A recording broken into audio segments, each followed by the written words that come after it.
Constantinople, now known as Istanbul, has bridged the West and the East for a long time. It has seen multiple empires and religions, and many great emperors have called it their home. Perhaps its diverse history is best exemplified by its most iconic building, the Hagia Sophia, which served first as a church, then a mosque, then a museum, and now, once again, a mosque.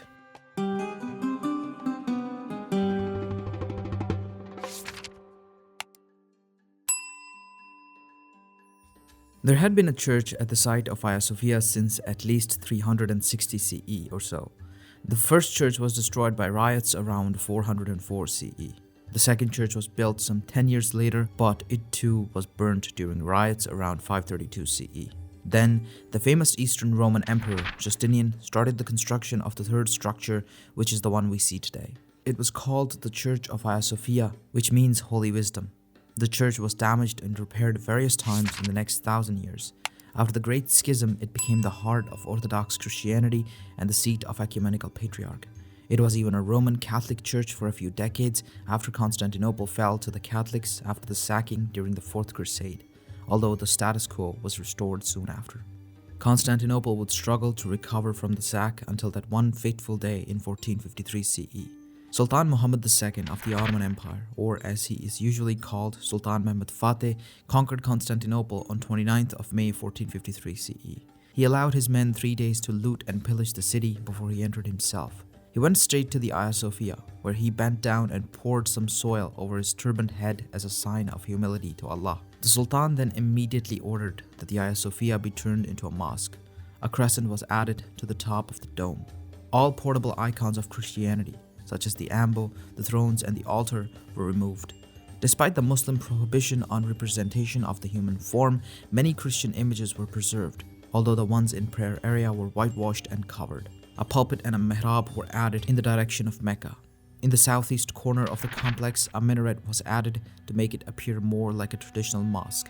It was made of wood and would later be remade from bricks. Over the next centuries, 3 more minarets were added. All of them were commissioned by Selim II, son of Suleiman the Magnificent, but he died before they were finished. The Great Mosque of Hagia Sophia was now Constantinople's first Turkish mosque, although Constantinople had housed a mosque before throughout various portions of its existence, mainly established for Muslim merchants. Sultan Muhammad Fateh considered himself the patron of the Orthodox Church, so he had ordered his men to spare the Church of the Holy Apostles so that it could serve the role that Hagia Sophia had previously served for the Orthodox Church. Although a few years later, the clergy moved to another location and the Church of Holy Apostles was demolished and used in the construction of the Mosque of Fateh. Next to the mihrab, on both sides, 2 giant candles were added, which had been taken from Hungary by Suleiman the Magnificent during a campaign.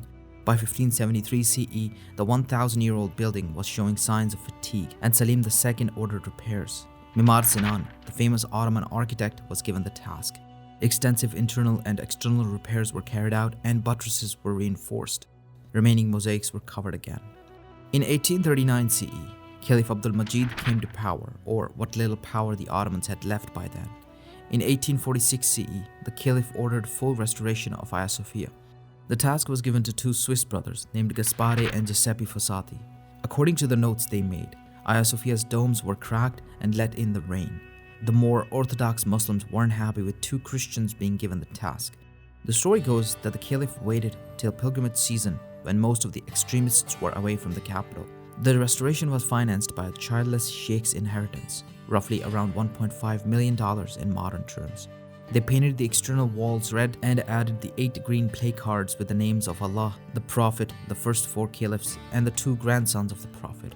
Fossatis noted that only 2 men died during construction, and one of them was Christian, and he was given final rites in secret by a priest, probably the first Christian prayer in the Hagia Sophia since 1453 CE.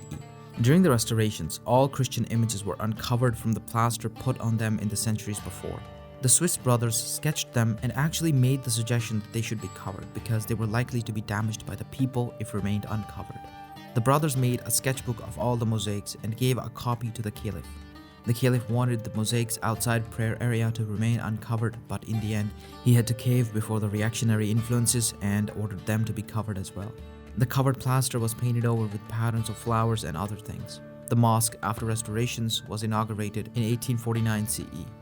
Time passed and, well, so did the Ottoman Empire. the Turkish Republic was declared on the 29th of October 1923 CE. With Mustafa Kemal Atatürk as its first president, Turkey was de-Islamized and turned into a secular state. The Ottoman Caliphate was abolished on 3rd of March 1924 CE. The following Friday, in the prayer sermon, the caliph's name was omitted and replaced with the Republic of Turkey. Hagia Sophia, which had been a symbol of the conflict between the West and the East, now became a symbol of their union as Atatürk decided to convert it into a museum. The story goes that one day Hagia Sophia was a mosque and the next day there was a sign at the door written in Atatürk's handwriting that said, "The museum is closed for repairs." All the mosaics were uncovered painstakingly by a team from the Byzantine Institute of America. The museum was opened in 1934 CE. For 85 years, a lot of people have been advocating for it to be turned into a mosque. In 2016 CE, a call to prayer was made in the mosque for the first time in 81 years. Since then, President Erdogan has been setting the stage for turning it back into a mosque. It finally happened on 10th of July 2020 CE, when the Turkey State Council passed a decision to revert the building to be used as a mosque and nothing else. The first Muslim prayer in 85 years is to be held on the 24th of July 2020. At the time of this video's recording, the Turkish government maintains that the mosaics will not be covered. They'll be covered using curtains and carpets and some sort of light technology, but only during prayer times. So 5 times a day.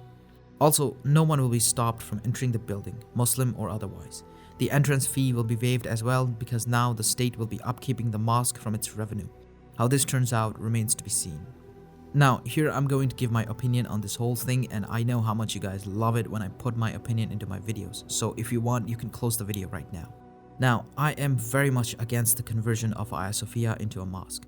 The reason is that, first of all, the intent is political. Erdogan is simply using this to distract the country from his administration's many failures. Religion has been used throughout the world to distract people from their problems. Those who cannot deliver in the present glorify the past.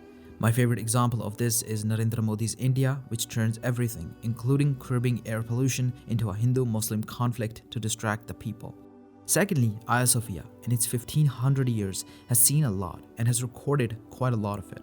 On its walls, there are Christian mosaics, there are damaged mosaics which were destroyed by the iconoclasts, there's Viking runic inscriptions, and finally there's Islamic calligraphy. Building houses a lot of history, and that history should be respected. There are very few buildings like this in the world, while there are dozens of mosques in Istanbul. To be objective, the building has no religious value to the Muslims. If this was a mosque founded by the Prophet or some of his companions, we could understand that, but Hagia Sophia does not have any value of that sort. It should not be attached to any religion and should be a museum, a common inheritance of humanity. Finally, a lot of people are comparing this to Spain and its conversion of mosques into churches. However, to me, that is just whataboutism. 2 wrongs don't make a right. There have been efforts to turn the Mosque Cathedral of Cordoba into a mosque, or at least to let Muslims pray in it, although that doesn't seem likely to happen. Instead, I personally advocate for it to be converted into a museum as well. Buildings such as these should be respected for their historical value rather than using them as political tools. Here's Hikma History presenting the other side of this argument. I can understand the desire to maintain the Hagia Sophia's museum status, especially from the rationale that it should serve as a common inheritance of humanity that can bring people together. However, I believe ultimately this is a matter of Turkish sovereignty. The same way Turkey doesn't get to decide how another country runs its affairs, the same privilege should be extended to them. An imposition of non-Turkish opinion upon Turkey in this matter would be a transgression against Turkish independence and sovereignty, not to mention the various other connotations it implicitly projects. But for more on that, check out my video. You should definitely watch his video on Hagia Sophia for more. See you next time.